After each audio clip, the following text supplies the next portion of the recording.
Welcome everybody to using Amazon Detective to improve security investigations. My name is Marshall Jones. I'm a security specialist solution architect here at AWS.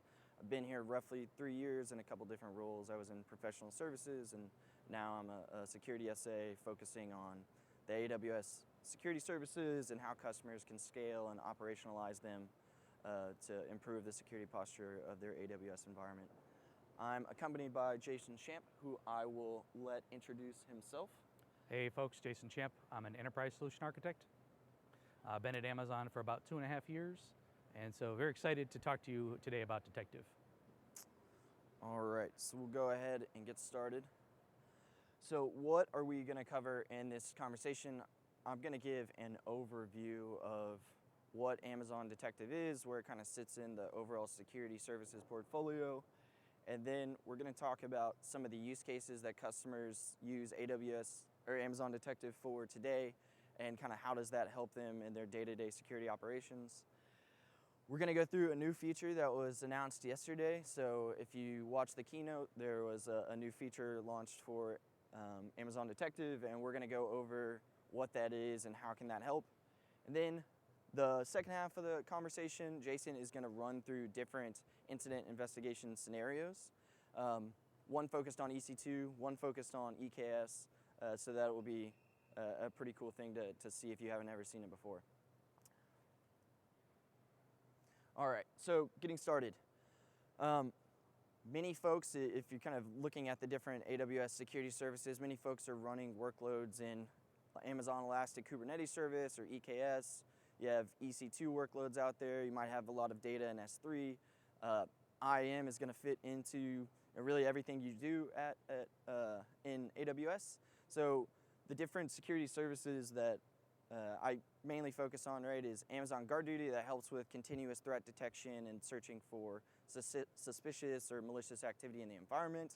Then you have Macie that can help with looking at the landscape of your S3 environment as well as looking for sensitive data that might be stored in those S3 buckets.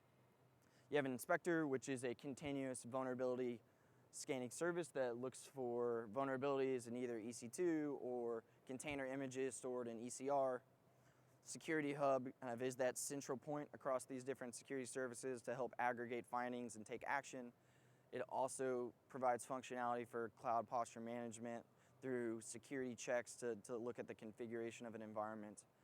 And then what we're going to be talking about today is Amazon Detective. So this is a service that can help pivot from either maybe GuardDuty or Security Hub, some finding that you have to look at your different AWS resources and investigate some sort of activity that may be deemed suspicious or malicious in an environment. And we'll be diving into that. So how does Amazon Detective work? Amazon Detective is pretty easy to configure. A couple of clicks in the console, you can enable this, whether that's at account level and organization. We'll talk a little bit more about that configuration as well.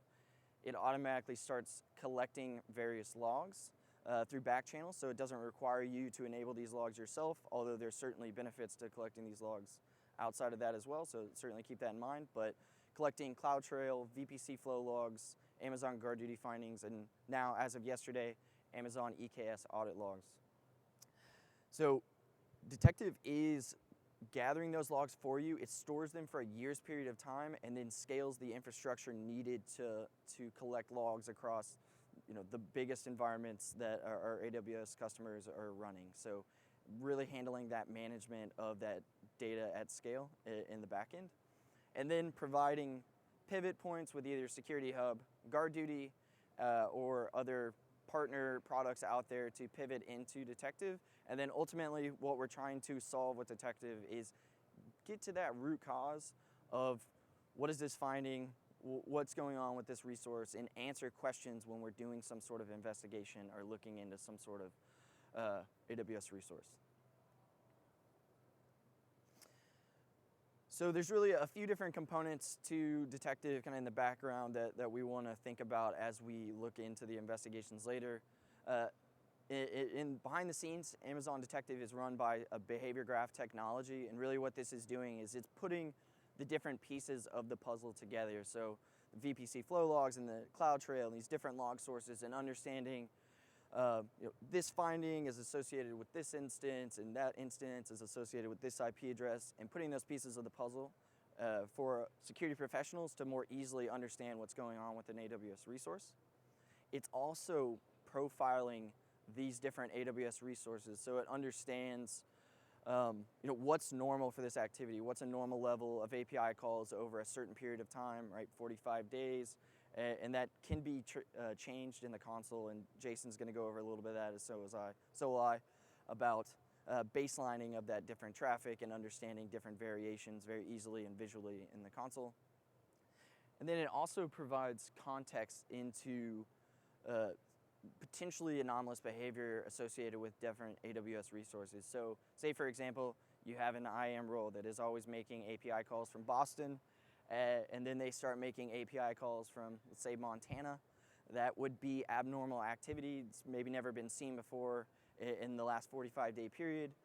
That would show as a new observed behavior activity in the console and give you the context of this was out of the ordinary, something you might need to investigate or follow up on with the owner of that principal. So the behavior graph is kind of multi-account by nature. It is not meant to, right, it wouldn't scale for us to need to go into individual accounts and investigate at an account level. So this behavior graph can scale whether you have tens, hundreds, or over 1,000 accounts in your organization. A lot of times the architecture looks a lot like this, right? So you'll have some security tooling account that you've designated as your delegated administrator.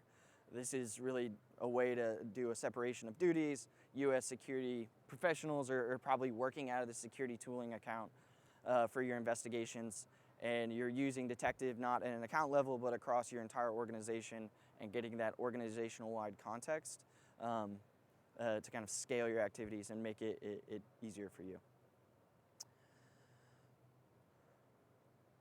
So this is a subgraph of what you might see in Detective. So say you have some finding that's involved with a certain user that has assumed a role, and then you also see that there's a finding involved with that role. They normally use a certain user agent. We also see the IPs associated with it and what instances that communicated with. This is really kind of a breakdown of what Detective is doing behind the scenes, and then you'll see some of the visualizations that we're going to show from the console and how this all looks being brought together as a visual for somebody to investigate. So like the rest of the AWS security services, GuardDuty, Inspector, Security Hub, Macie, they're all integrated with AWS organizations. If you were kind of familiar to the deployments before, it was this invite accept model that was a little bit more manual. Now with organizations, we can easily delegate a delegated administrator account, that security tooling account I talked about, and then enable it across an organization. It also has the ability to auto-enable. So what that means is there's a little toggle switch on the console. If you have that auto-enable turned on, any new account that's part of your organization automatically gets Detective and then automatically rolls up to that delegated administrator account. So there's no onboarding of a new account or missing some sort of logs, right? That's a big thing in IR. You need to have it from the beginning. And that auto-enable really enables us to make sure that's always the case. So now I'm going to jump into what are some of the use cases of what people are using Detective for today. What are some of the most beneficial things that people are using this for? It certainly isn't an exhaustive list, but some of the main things, right? So they really fall into three different buckets. The first being finding and alert triage. So you've got some sort of finding and you're going to investigate this finding. You need to understand what are the different AWS resources. Is this a production account? Is this an admin role? What might be the scope of this? And then probably the likely scenario from here is you need to determine what resources are involved so you know what playbook that you need to go follow, right? You probably have different internal playbooks for different types of scenarios. Now you understand what is involved with this, and then go follow the correct playbook. The second is an incident investigation, which Jason's going to go through a couple of these different scenarios later. But this is really getting to that root cause analysis. So we've got some sort of finding. We need to find out what's all involved, where did this start, and then continue on, from resource to resource, following those breadcrumbs to get to where it started.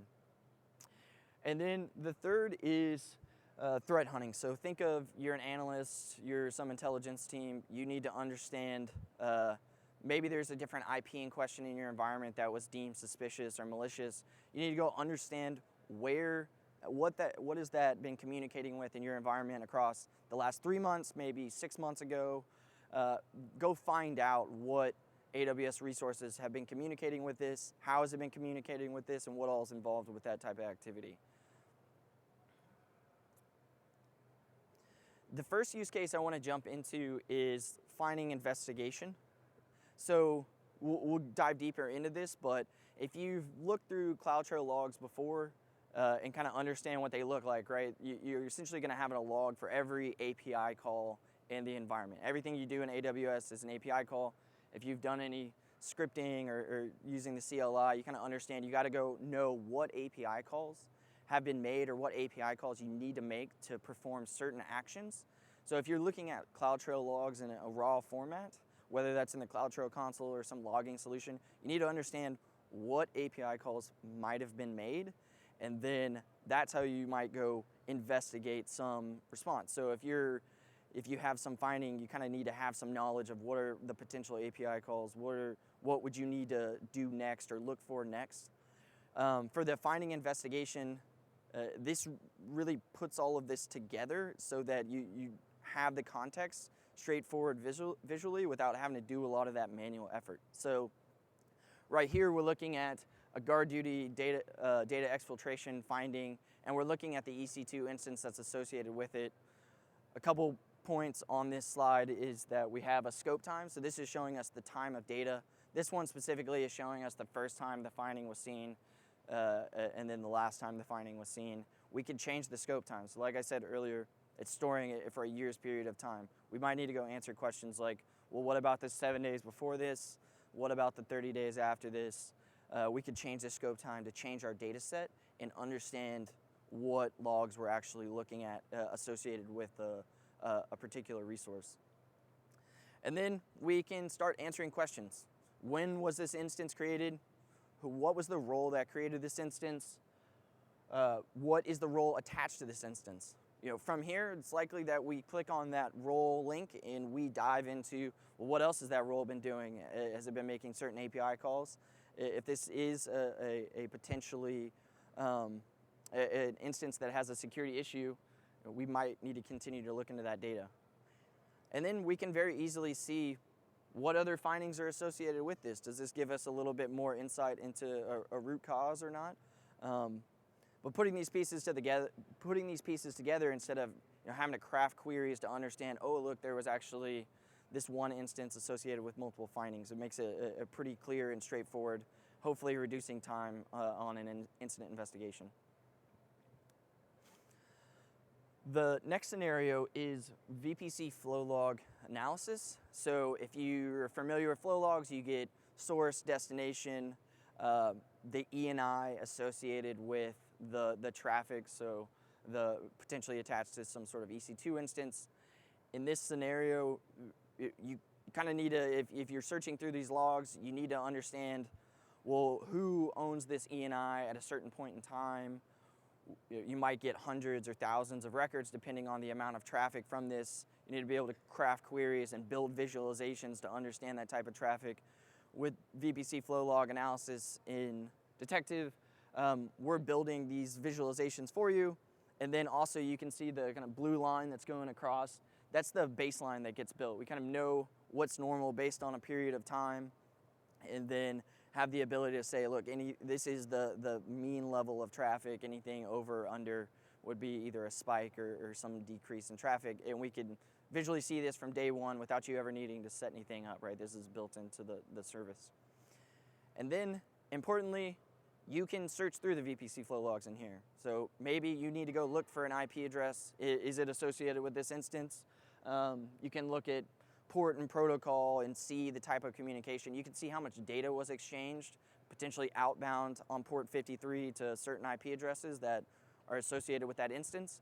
We go look at how much data potentially was transferred out on any given connection. So answer questions that we might need to answer in a DNS finding, or potentially this brute force, right? The next scenario is the one that was associated with that kind of threat hunting perspective. So I have an IP address in question, whether we got that from a guard duty finding or really anywhere else. You can go search to see if it exists in your organization. Once again, we're searching across the organization, not at an account level. You can search any of the AWS resources, the entities that are in Detective, and we're gonna pull up a list of those in a second. But you can use this to either search a single IP, wildcards, CIDR notation, and then as you can see, the IP address at the bottom is hyperlinked. So you go follow this and understand, well, there was 3 EC2 instances that were communicating with this IP address in the last 30, 60, 90, 365 days. And then understand how has it been communicating with those instances, how much data was exchanged, and begin to answer those questions. So once again, dramatically reducing the difficulty of searching VPC flow logs to go answer questions in an investigation. So this is a really a big one that I don't know as customers are that aware of, is the role chaining scenario. So if you're not familiar with role chaining, it's essentially assuming a different role in an environment to escalate privileges or evade detection. So maybe credentials have been acquired in some way, right? Use your imagination, but they might be kind of limited. So maybe they have a limited scope of permissions, but they do have permissions to assume roles or look at different trust policies, and they see that although they're limited, they can assume roles into potentially maybe an administrator role. So now you have this user that had limited credentials, now they've escalated their privileges to an administrator role, and they start to perform some sort of activity, whatever that might be, whether that's maybe turning off logging, turning off security services. And you go look at the CloudTrail logs and you see that, hey, this admin role has been making these API calls and doing this type of activity. Well, is that really where that started from? No, it did not start from that admin role. It maybe started from a different role. And that's essentially a field in CloudTrail, so you can see that in CloudTrail, but unless you're kind of a seasoned professional at reading through CloudTrail logs and understanding the different fields that are in there, it might not be as obvious to every incident responder that joined your company or is responsible for doing these incident investigations. So something that could potentially be missed. In Detective, you see associated with this role session, you have overview, new behavior, like we talked about earlier, and then this resource interaction where you can see the different role assumptions that have been involved with any role. So you can go back and look at, hey, look, there were multiple roles involved with this, and so we need to go investigate all of these roles. One of the first parts of kind of in a playbook is going to be to gather the evidence of what really needs to be investigated and what needs to be remediated. So this is going to help out with that evidence gathering actions. So in this scenario, you see that this Mateo Jackson user assumed the role into this junior Bastion role, and then we're able to assume roles into an administrator role, and then potentially showing us this progression of how the administrator role even started making maybe suspicious or malicious API calls in our environment. Cool, so what's new with Amazon Detective? One of the cool things about these conferences is that there's always new features, so that's fun for us as well as all of our customers as well. So what is this new feature? It's the support for EKS audit logs. If you're not using EKS or maybe not too familiar with EKS, the audit logs, there's an API controller associated with every EKS cluster. The audit logs are much like CloudTrail, so all the actions go through that API controller. Different permissions changes, pods being launched, all of the configurations are going through this. So that gives us that kind of CloudTrail-esque data source into Detective so that we can start investigating any sort of suspicious or malicious activity in our EKS clusters, just like we would in EC2 or IAM or anything else, really expanding Detective's coverage to different parts of the environment. So we as incident responders can continue to find these different things. I talk to a lot of customers about EKS security nowadays, and so this is becoming even more prevalent. I keep almost pressing the back button. So if you are familiar with Detective before, you know we had a bunch of different AWS resources, or what we call entities in Detective, that you could search for before or look at, right? Maybe an IP address, EC2 instances, some of the things we've talked about. Some of the other cool ones, right, is user agents. User agents are associated with whatever made that API call. So maybe you're always using Boto 3 for the Python SDK in your environment. Maybe the console was used for certain things. This gives you an indicator of how these actions were even created and shows you where you might need to go look. Are you looking for a script? Are you looking for somebody doing something in the console? Can help answer those questions. For this new feature, there's 4 new entity types that you can search for and associate with in the environment. So that's the EKS cluster as a whole, the Kubernetes pods, the container images, which you can see cool things like, well, how many containers are actually using this image that might be suspicious in the environment. And then the Kubernetes subject, which is associated with the IAM of the Kubernetes user.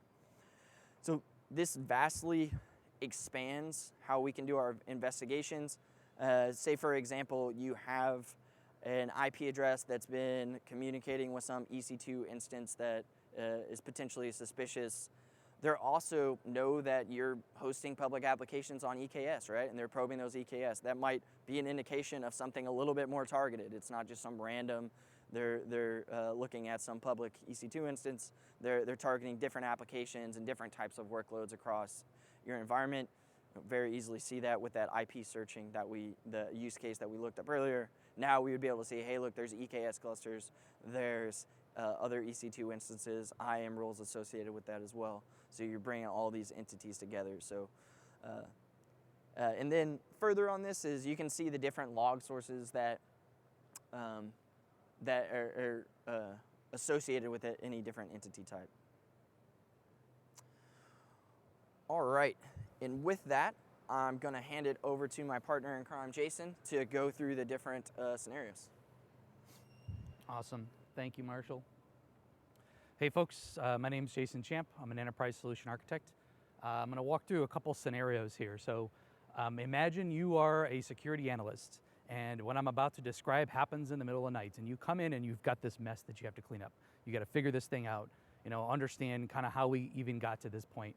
So I'm going to go through 2 scenarios, one on EC2, one on EKS, and I'm going to give you some opinions. I'm going to give some opinions and prescriptive guidance.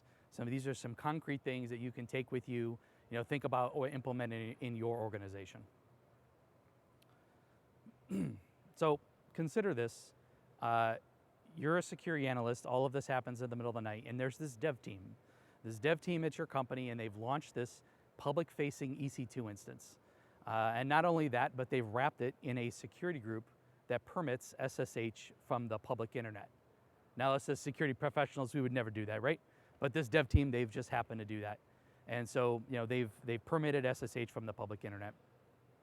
And there's this unauthorized user out on the internet, and they have done a port scan. They're looking for public IPs where these ports are listing, like port 22 for SSH may be listing. And they've discovered this instance. And so thankfully, when they do this port scan, we will get a guard duty finding. So you see the guard duty finding called Recon EC2 port scan. So we know that something's up. And then this unauthorized user is able to compromise this instance. And how are they able to do that? They're able to compromise this instance because the dev team is using SSH users with weak passwords versus key pairs. So now that this bad actor, this unauthorized user, has access to this instance and the IAM role on it, what are they going to do? So first thing that they're going to do is they're going to enumerate their privileges. They're going to try to understand what do they have access to in identity and access management and in the AWS account. And then they'll also list all of the S3 buckets. They're going to look for data, right? So they're going to list all the S3 buckets. They're going to use the list API for that. And then they're going to attempt to evade detection. And so what they'll do in this case is attempt to turn off guard duty. They'll attempt to delete the CloudTrail trails. And this is, a reconnaissance activity. So attempting to do this, to try to ensure that they aren't detected. Now, in the real world, we would want to use a service control policy, for example, to ensure that there are explicit denies on deleting or turning off CloudTrail, disabling perhaps guard duty. So you want to use service control policies to protect against that. And so now they've discovered an S3 bucket that's open. Maybe it's not open to the world, but it's open at least to this IAM role. And so they're able to exfiltrate some of that data. So they're able to take the data from that S3 bucket and exfiltrate it through the EC2 instance, and that will cause another guard duty finding down here, DNS data exfiltration. So we know that there's something going on. Next, our unauthorized user is going to attempt to make money on EC2. They're going to create some of these Bitcoin miners. They're going to use these GPU-based instances, and this will trigger another guard duty finding cryptocurrency EC2 Bitcoin tool. So we still know, hey, there's something going on here in the middle of the night. There's a bad actor attempting to create instances on EC2. And then lastly, maybe these EC2 instances are talking to a known black hole. A black hole out on the internet is an area where traffic is silently dropped. And so if they're talking to a known black hole, that'll trigger another guard duty finding called black hole traffic. So all of this has happened. So all of this has happened in the middle of the night. You're a security analyst, you come in the morning and you're like, oh my gosh, I've got all these guard duty findings, where do I even begin? And so what I would probably do is start with the instance. All of these guard duty findings that have occurred are related to the instance. So I want to know maybe who created the instance, when it was created, what IPs were associated with that instance. And so we'll be able to use Detective to answer some of these questions. So I'll start with the port scan finding. This was the first one that we saw, but it could have been any of the high severity findings. It's going to lead you to the same set of data that happened around this incident. And so then I'll click on the investigate with detective option, and then I can see my EC2 instance. You can also see the other related information about the guard duty finding. You can see the EC2, the AWS account, some IP address. This right here is the power of Detective's security behavior graph. I remember I was a customer once, and I remember not having this type of data and having to go dive into CloudTrail logs and VPC flow logs. And I wish I had a tool like this. When I was a customer, it would have made my life a lot easier. And now that you've got this data in Detective, you can get to work right away. You don't have to collect this data; it's already there. It's already in one place. So here I am. I've clicked into the EC2 instance. And the first thing I want to know is when was it created? So I've got that field right there, when it actually was created. And I can also see who it was created by. And so right here, it shows the AWS Reserved SSO Administrator Access role. So this is the role provisioned by AWS SSO. And so it was created by this role, but I can't see the user, right? I can't see the person, the human, whoever federated into this role that actually created this. So if I click on that role, I can see details about that role. And I could see that it was Marshall. This was you, man, this whole time? So anyway, you see that it was Marshall that had assumed this role. You can also see our scope time. So this is the time frame that we want to look at and when the instance was actually created. So some questions, right? You'll want to answer. So we've already done a little bit of discovery and some questions that we should be able to answer, right?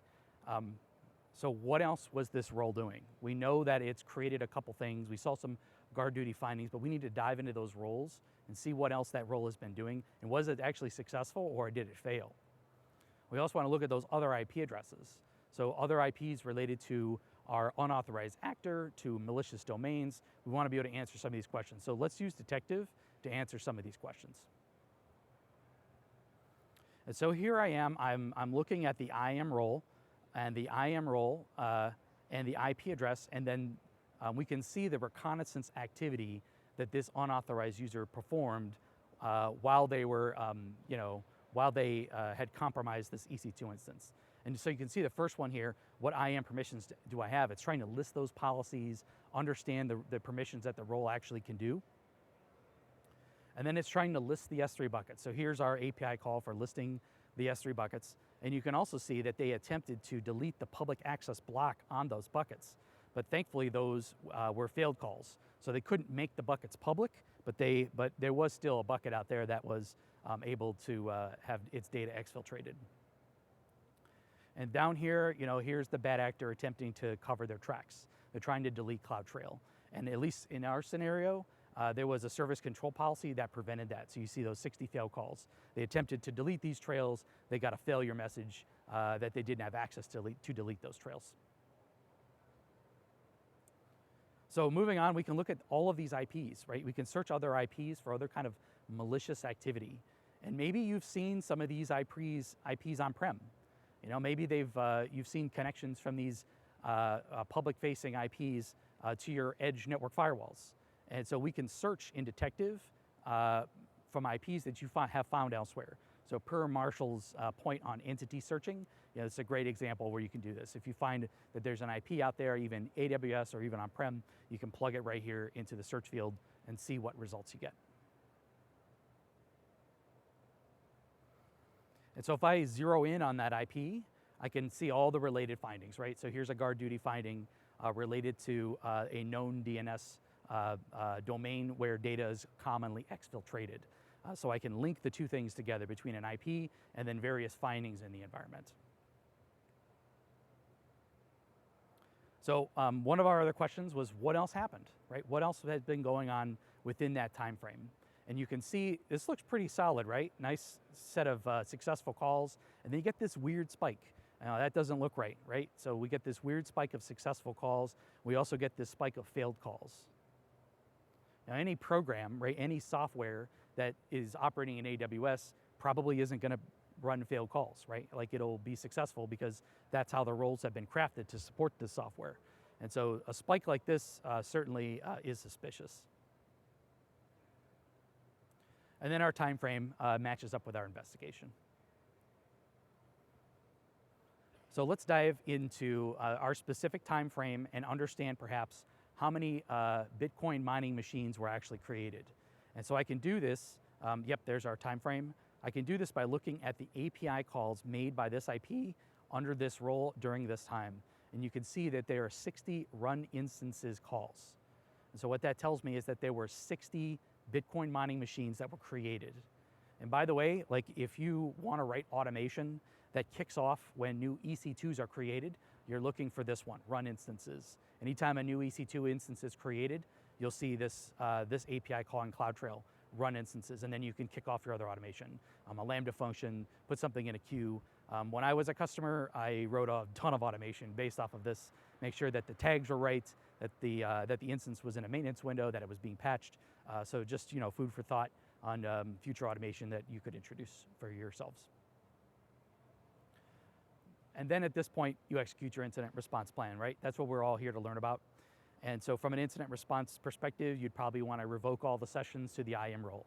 You'd probably want to isolate the EC2 instance and learn how that it was compromised in the first place. You'd probably want to use, maybe, instead of opening port 22 to the public internet, use another tool like SSM Session Manager, or at least make your bastions private and permit from on-prem or from a VPN. So that's cool. Let's talk about EKS.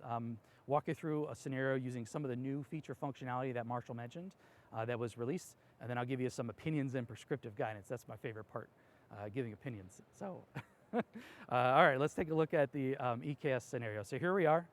We've got an AWS environment, and inside of that environment, we've got an EKS cluster. We've got some stuff in the cluster. We've got a web app pod. We've got this admin service account. And this unauthorized user, here we are, this unauthorized user, again, has discovered that there is a legitimate ECR registry in this account that allows anyone to push to it. So you can take any image and push any image to this ECR registry. So clearly the registry is misconfigured, right? But what this unauthorized user has been able to do is they've been able to discover that, and they're able to push a version of the widely popular Debian image with some malicious actions on top to this ECR registry. And so this is a maliciously crafted image that, that they've been able to push up into this ECR registry.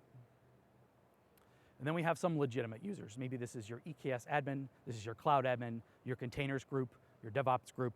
You know, they have legitimate access to this AWS account, and unknowingly they deploy using this Debian image just because it says Debian. Debian's very popular, so they'll just deploy this, and not only have they deployed it, but they've attached this overly permissive reader service account to this pod. And so this pod can read all kinds of stuff about this cluster. It can read perhaps the secrets that are stored within that cluster, and that's exactly what they do. It starts to read these secrets, and it examines which ones are the most privileged, and so it has been able to find the tokens for this admin service account. And using this credential inside this pod, you know, this bad actor has been able to gain access to credentials. And so what they'll do next, using those elevated rights, is they'll run the cluster role binding API, and they'll map the cluster admin role to system anonymous. And now that this user, this bad actor, has gained full control of this cluster. Now, thankfully, when they do perform that mapping, it will kick off these 2 guard duty findings. So we've got something to go on here. We've got these findings: anonymous access granted and successful anonymous access. And I put a screenshot of that finding here on the right. So now that they've gained full control over the cluster, let's see what happens next. So they've got full control of this cluster. First thing that they'll do is they'll attempt to patch an existing pod. They'll patch it with a mining image. They'll attempt to make some money off of this, this compromised EKS cluster and this pod. And that's an example of resource hijacking. The next thing they'll do is they'll attempt to create a persistence mechanism. So in this case, this is a Kubernetes cron job. Kubernetes cron job is a special workflow that will create pods. They will execute some tasks and then they'll disappear. But when this existing Debian image is used for that, following the same pattern that we just looked at, that's how this bad actor is able to maintain control of this cluster over time. But when that happens, it'll kick off the same 2 guard duty findings again. So we'll start with that. So we're going to start our investigation in guard duty again. So here is the finding. This is the guard duty finding for EKS, showing this successful anonymous access. And so from here, what I'll do is I'll go into investigate with detective, and then I'll see all the related resources about this guard duty finding. And here they are, right? I see my EKS cluster. I also see my EKS admin role. So these are some new findings that you'll find in detective, and you can take a look at those, at the service accounts and the other related resources. So at this point, I'll click on the EKS admin role. Let's dive into that one. And so we want to make sure that our timing fits, right? So what time did this occur? This time seems to fit, you know, based off of our guard duty findings. We want to discover what had actually happened. We can also see our calling IP address. So this is the IP associated with EKS admin at the time. And then we can see the methods that they called. And here we can see at the top, maybe you can see it, maybe not. But the cluster role binding API was called, and this is how the attacker gained control of this cluster. So if I click into the IP address, you know, you can understand the IPs and what pods they're associated with. So I can see, you know, you'll get this new tab here called Kubernetes Activity. So if you click into that new tab, then you can see the pod that actually had this IP address at the time. And then you can see the containers that were related to that pod. So these are the 3 containers running on that pod. You can also see the images that those containers were using. And it looks funny, right? These images. There's 2 of them that have the same SHA hash code, and one of them that is a little bit different. So let's dive into some of these container images and see maybe what can we discover about them. And so in here, we can, once we're looking at these, we can filter based off of the same registry or the same repository, and we can see that, yes, there are 2 containers running using this, container image. And then if we finally take it even one step further, you can see that these are the 2 containers that are currently running under the Debian image that are operating in our environment today. And so from here, you'd want to execute your incident response plan. At this point, you'd want to close down your ECR registry. You'd want to terminate these containers and this pod. You'd want to make sure that you delete this Debian image that's been created, and put some controls, some detective controls perhaps around your ECR registry so that it doesn't happen again.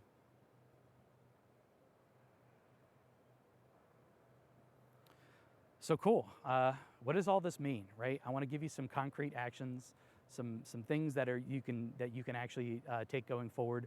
Take a look at Detective in your environments. If you've got some of these other security services that are lined up. These QR codes work, by the way. They actually tested them for us yesterday. I was like, that's probably a good idea, right? So these docs are near and dear to my heart.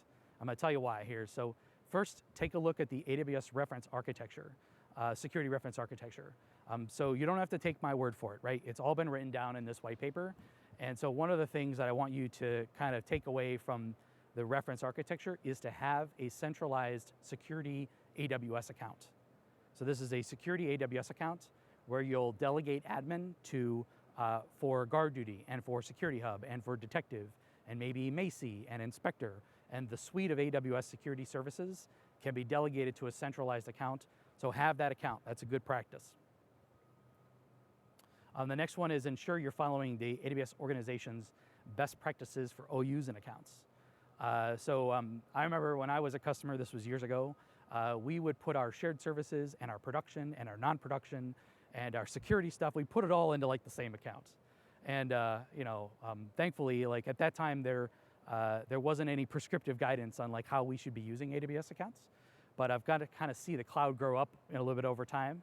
And now, we've got some of this good prescriptive guidance. So when you think about how you're going to use AWS accounts are free, right? You may have some resources in there that are going to cost money, but use AWS accounts for different business units.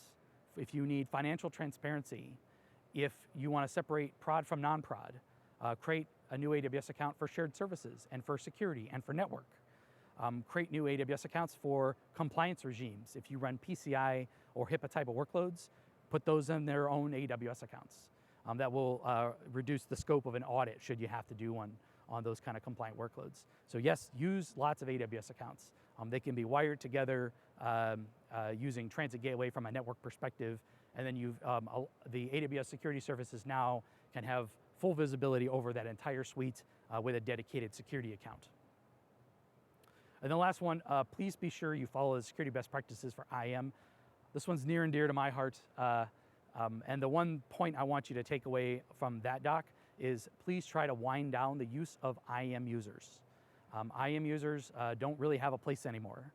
If you have humans that need access to an AWS account, use AWS SSO or a third-party identity provider. If you have humans that need programmatic access, pull temporary credentials using SSO or a third-party identity provider. And if you have, the last reason to use an IAM user was if you had equipment or computers on-prem or another cloud provider that needed to communicate with AWS, but that's gone too.